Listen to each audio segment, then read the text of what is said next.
Sleep is so critical to our everyday health and well-being. I know when I wake up and I'm still too tired, it's not going to be a good day.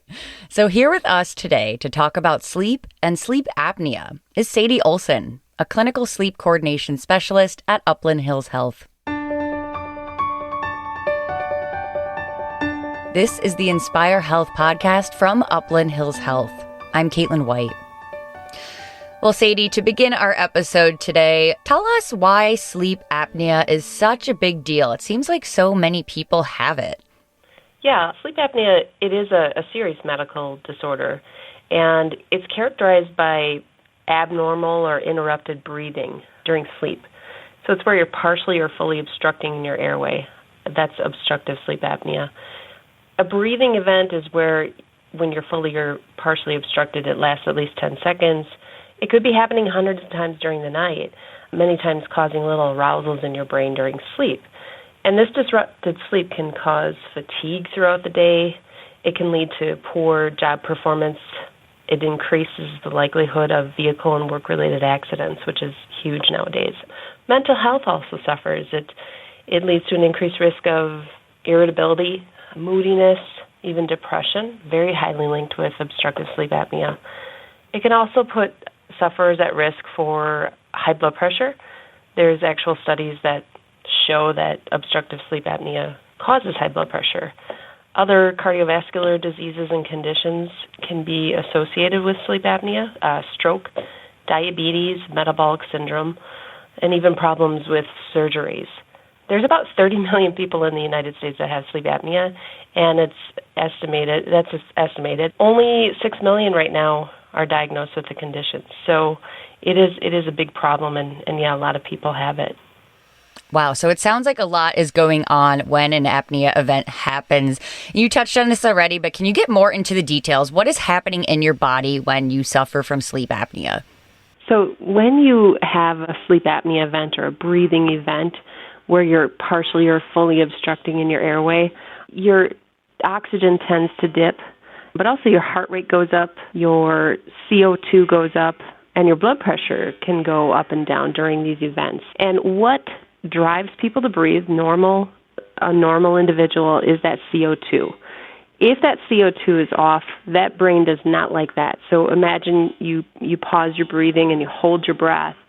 You're prone to want to breathe again. That's what's happening during your sleep, but your brain has to wake up in order to tell your body or your airway to open up again and breathe. So typically people have these obstruction-like events, and that CO2 is screaming to the brain, wake up, we need to breathe. And typically people snort and kind of move around. They might not realize that they're doing that hundreds of times a night, which is severe enough when it's happening hundreds of times a night. And what that does to the body is untreated sleep apnea can actually cause high blood pressure. It can lead to increased risk of heart disease, stroke. It's also a very prominent thing when we think about drowsy driving. People are very tired when they have sleep apnea because if you're waking up and having these little mini arousals in your brain hundreds of times a night, you're bound to be tired. You are not getting the sound sleep that you should be getting. Your sleep is very fragmented. And so that wreaks havoc on your hormones and your cardiovascular systems. It all comes into play. The reason people have sleep apnea might be the anatomy of their airway, excess weight, even recessed jaws are possible increased likelihood of sleep apnea.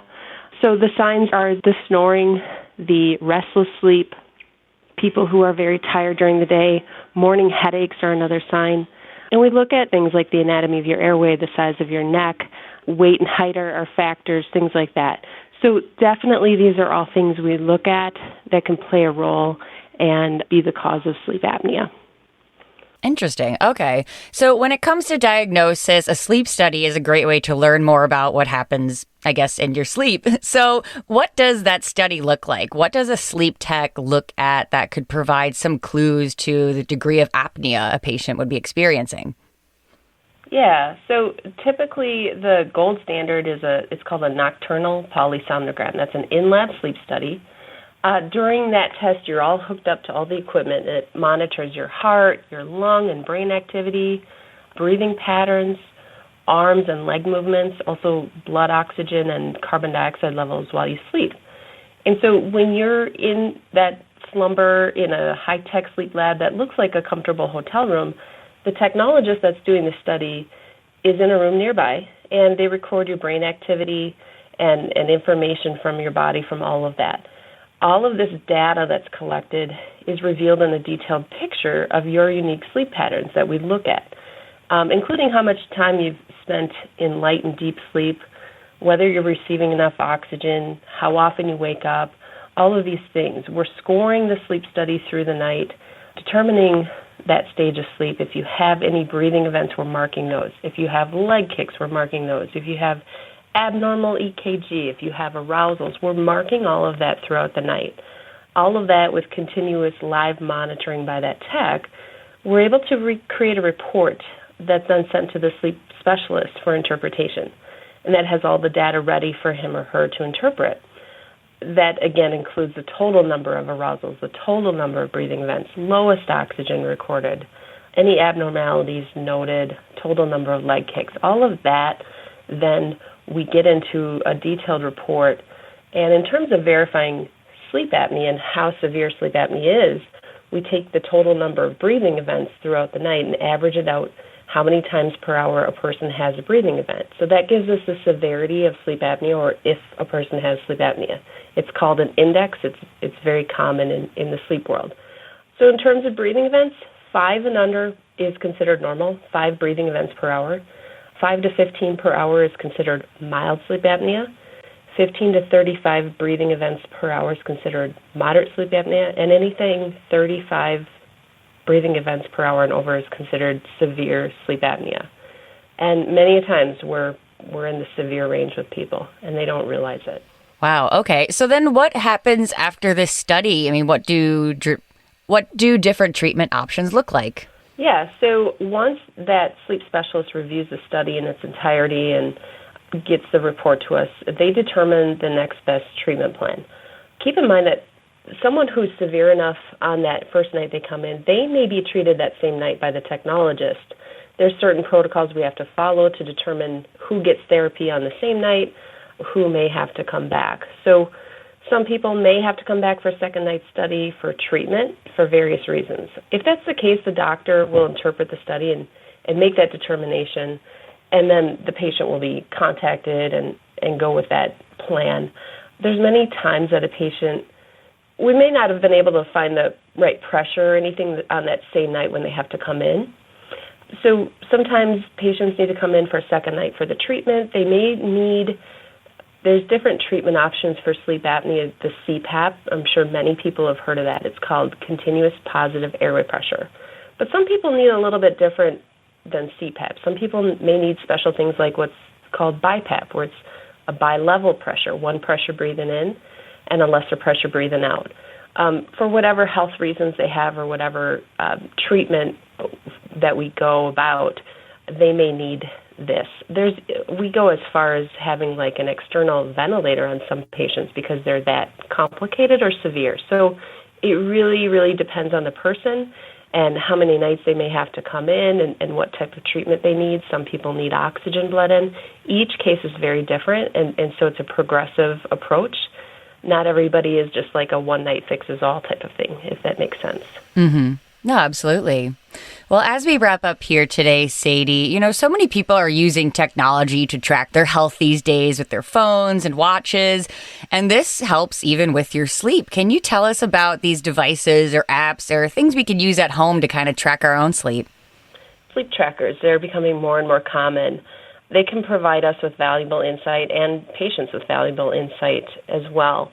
It's important to understand what you're looking at, so we encourage people to bring it in if they're questioning it or anything like that. But it basically monitors your sleep patterns for a clearer picture of how much quality sleep you're getting, how much sleep you're getting and the quality you're getting. You can use this to help optimize your sleep experience. A lot of them have coaching ability with it. While the in-lab-based sleep tests generally track patterns directly through that brainwave activity, these sleep trackers tend to rely on sensors to detect other physical signs that give us whether you're sleeping or not and how well you're sleeping, like heart rate, body movement.